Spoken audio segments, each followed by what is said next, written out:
भागवत गीता प्रथम अध्याय।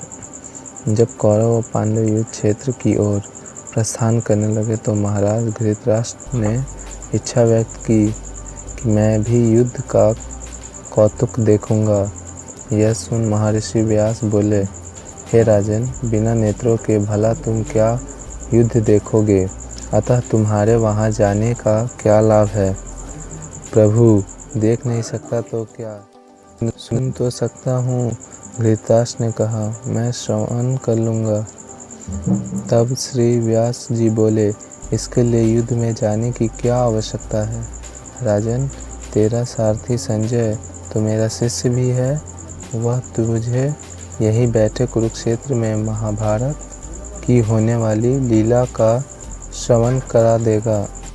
यह सुनकर संजय बहुत विस्मित हुए और आगे बढ़कर श्रद्धा से श्री व्यास देव को नमस्कार करके बोला, भगवान, महाभारत का युद्ध तो कुरुक्षेत्र में होगा, जबकि मैं यहाँ हस्तिनापुर में बैठा हूँ। प्रभु, मैं आपकी इस आज्ञा का पालन किस प्रकार करूँगा कि यहाँ बैठे बैठे ही महाराज को युद्ध क्षेत्र की बातें बता सकूँ? कृपया कर मेरी इस शंका का समाधान करे भगवान। जब संजय ने बार बार ऐसी विनती की तो व्यास देव जी प्रसन्न हो उठे और बोले, हे संजय, कुरुक्षेत्र में जो कुछ होगा मेरी कृपा से वह सब यहाँ बैठे। व्यास जी ने संजय को यह वर दिया। वैसे ही संजय की दृष्टि व बुद्धि दिव्य हो गई। इसके बाद महाभारत का हाल सुनो। 7 अक्षौहिणी सेना पांडवों की और 11 अक्षौहिणी सेना धृतराष्ट्र पुत्र कौरवों की दोनों सेना एकत्रित होकर कुरुक्षेत्र की युद्ध भूमि में जा पहुंची। तब महाराज धृतराष्ट्र ने संजय से पूछा, हे संजय, धर्म क्षेत्र कुरुक्षेत्र में मेरा व पांडव पुत्रों की क्या स्थिति है? मुझे सब कुछ बताओ। महाराज, आपके पुत्र दुर्योधन ने पांडवों की सेना पर दृष्टिपात किया है और गुरु द्रोणाचार्य के समीप जाकर बोले, हे आचार्य, आप पांडवों की विशाल सेना को देखिए, जिनकी व्यूह रचना आपके परम बुद्धिमान शिष्य द्रुपद घृतघ्न ने की है। आपके सहित इस सेना में बड़े बड़े योद्धा हैं। गुरुदेव, मैं आपको मुख्य योद्धाओं के विषय में बताता हूँ। इस सेना में धनुर्धर शूरवीर अर्जुन, युद्ध विद्या में निपुण भीम, राजा युयुत्थान, राजा विराट, महारथी राजा द्रुपद, महापराक्रमी घृतकेतु, चेकितान और महाबली काशी नरेश, पुरुजित, कुंती भोज, नरश्रेष्ठ शौर्य, युधामन्यु और विक्रांत, बलवान अत्मौजा, सुभद्रा पुत्र अभिमन्यु और द्रौपदी के 5 पुत्र, यह सभी महारथी है। हे कुरुक्षेत्र, अब मेरा सेना के योद्धाओं के विषय में भी जान ले। एक तो आप स्वयं हैं, दूसरे भीष्म पितामह है, मेरे लिए जीवन की मोह छोड़ चुके मेरे मित्र कर्ण, युद्ध को जीतने वाले कृपाचार्य हैं, मेरे निमित्त जीवन का त्याग करने वाले अश्वत्थामा, जो अनेक प्रकार के शस्त्र धारक किए हुए हैं और जो युद्ध करने में बड़े ही प्रवीण व चतुर है। उनके अतिरिक्त विकर्ण और सोमद का पुत्र भूरिश्रव है। हे गुरुदेव, इसके अतिरिक्त और भी महाबली योद्धा है जो मेरे लिए जीवन अर्पण करने को तैयार है। कुल मिलाकर हमारी सेना 11 अश्वहिनी और पांडवों की केवल 7 अश्वहिनी सेना है। हमारी सेना के अधिकारी व रक्षक भीष्म पितामह हैं और पांडवों की सेना रक्षक भीम है। तब दुर्योधन ने अपनी सेना को संबोधित कर कहा, आप सब लोग अपने मोर्चे पर डटे रहे और हर ओर से भीष्म पितामह की रक्षा करें। दुर्योधन के ऐसे वचन सुनकर कुरुश्रेष्ठ भीष्म ने अपना प्रतापवान शंख बजाया। इसी के साथ दुर्योधन की पूरी सेना ने हर्षनाद किया। शंख, ढोल, मृदंग और रणसिंगा आदि बाजे एक साथ बज उठे। उन सबका मिला जुला स्वर भय उत्पन्न करने वाला था। महाराज, संजय बोले, आप पांडवों की सेना का हाल सुनिए। जिस रथ पर भगवान श्री कृष्ण विराजमान है वह रथ स्वर्ण निर्मित है और उस पर रत्न जड़े हुए हैं। उस रथ के पहिए के चलने से उत्पन्न होने वाले मेघों की गर्जन जैसी है। रथ के घोड़े उत्तम कोटि के व दूध की भांति सफ़ेद, कार्तिक के फूले हुए कमल जैसे उनका सुंदर मुख है। उनकी गर्दनें अति सुंदर है, कान और पूँछें भी सुंदर है और चरणों के नूपुर स्वर्ण के पड़े हैं। महाराज, ऐसे सुंदर घोड़ों के रथ पर सारथी के स्थान पर भक्तवश सत्य स्वरूप आनंद मूर्ति श्री कृष्ण भगवान विराजमान है और योद्धा के स्थान पर भक्त अर्जुन विराजे हुए हैं। दुर्योधन की सेना की शंख ध्वनि सुनकर उन्होंने भी अपने अपने शंख बजाए। भगवान श्री कृष्ण ने अपना पांचजन्य नामी शंख बजाया। अर्जुन ने देवदत्त नामक शंख बजाया। भीम ने प्रण नामक व कुंती पुत्र युधिष्ठिर ने अनंत विजय नामी शंख बजाए। सहदेव ने मणिपुष्प नामक शंख बजाए। इसके साथ ही धनुषधारी काशीराज, महारथी शिखंडी व घृतघनु और राजा विराट ने भी अपने अपने शंख बजाए।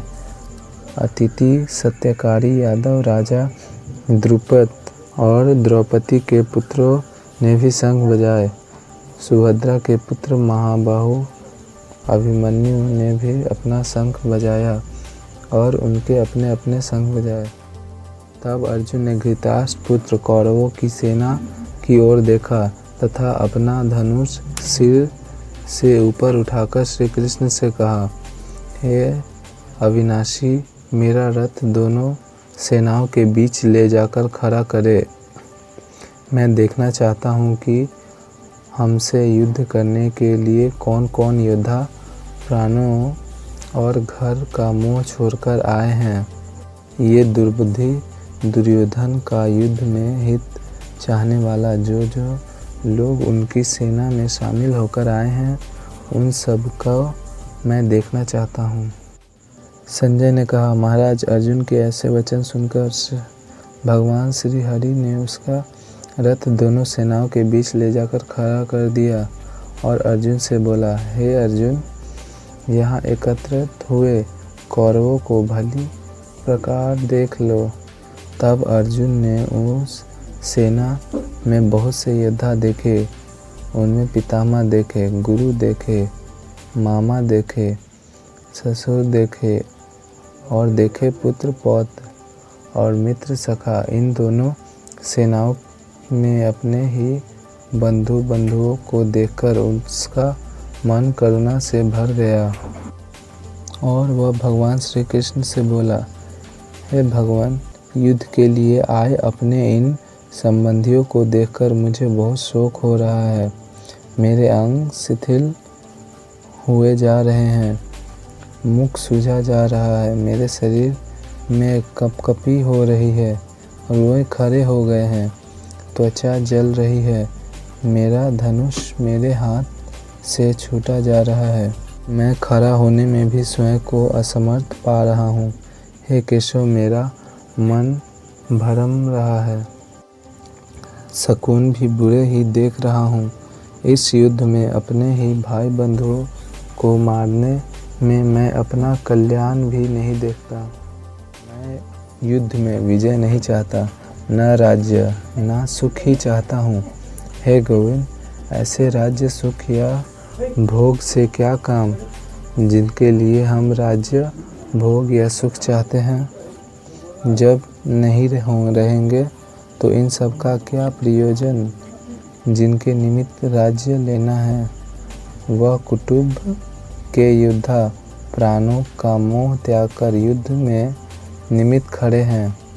ये सब हमारे गुरुजन, ताऊ, चाचा, दादा, मामा, ससुर, पुत्र, पौत्र व साले आदि संग संबंधित है। हे मधुसूदन, इन्हें मारने की मुझको इच्छा नहीं, मुझे इन पर बहुत दया आती है। हे धरती के धर्महारी श्री कृष्ण, इनको मारकर यदि मुझे त्रिलोक का राज्य भी मिले तो मैं इन्हें ना मारूं। भूमि के राज की तो बात ही क्या है। हे जनार्दन, धृतराष्ट्र के पुत्रों को मारने में हमारा कल्याण नहीं होगा। अत्यात्तियों को मारकर तो हमें पाप ही लगेगा। यद्यपि ये महापापी है तो भी मारने योग्य नहीं है। हे प्रभु, स्वजनों मारकर हम सुखी कैसे रह सकते हैं, हमारी मुक्ति कैसे संभव है। यद्यपि राज के लोभवश इन धृतराष्ट्र पुत्रों की बुद्धि भ्रष्ट हो गई है। इन्हें कुल नष्ट करने या मित्र के साथ कटप करने के दोष नहीं दिखते, तो क्या इनकी भांति मुझे भी नहीं दिखते। कुल के नाश को देखते हुए हमें इस पातक से दूर क्यों नहीं रहना चाहिए। कुल का नाश होना से सनातन काल से चला आ रहा है। प्राचीन धर्म नष्ट हो जाता है और धर्म का नाश होने से कुल में पाप बढ़ता है। हे कृष्ण, पाप बढ़ने से कुल की स्त्रियां भ्रष्ट और व्यभिचारिणी हो जाती है, जिसके वर्ण संकर संतान की उत्पत्ति होती है। ऐसे वर्ण संकर उन कुलघातियों को पूरे कुल को नरक में ले जाने में सहायक होता है, क्योंकि श्राद्ध तर्पण आदि बंद हो जाते हैं। इससे पित्त गिरकर उद्योगिता को प्राप्त होते हैं। इस कारण है श्री कृष्ण, जिसने कुल का नाश किया, जिसने कितने भी पाप किए हैं, वे सब पाप कुल का नाश करने वाले के सिर पर होता है। फिर वह उन सब पापों का क्या फल पाते हैं, सो सुनो। वह प्राणी सदा नरक भोगता है। न्याय शास्त्र में मैंने यह पढ़ा है। अब अर्जुन पछताने लगे, हाथ बजाकर और सिर को फेरकर बोला, हा हा, देखो भाई, देखो मैंने कैसा पाप का उद्यम किया था, जो राजसुख। अब धृतराष्ट्र के पुत्रों के हाथों में शस्त्र होंगे और मैं शस्त्रों से हीन उनके सम्मुख हूँगा। वे मुझे मारेंगे और इससे मेरा कल्याण होगा। संजय बोले, हे राजन, अर्जुन ने ऐसा कहकर धनुष बाण हाथ से छोड़ दिया और अत्यधिक शोकाकुल होकर मूर्छ खाकर गिर पड़ा। धन्यवाद।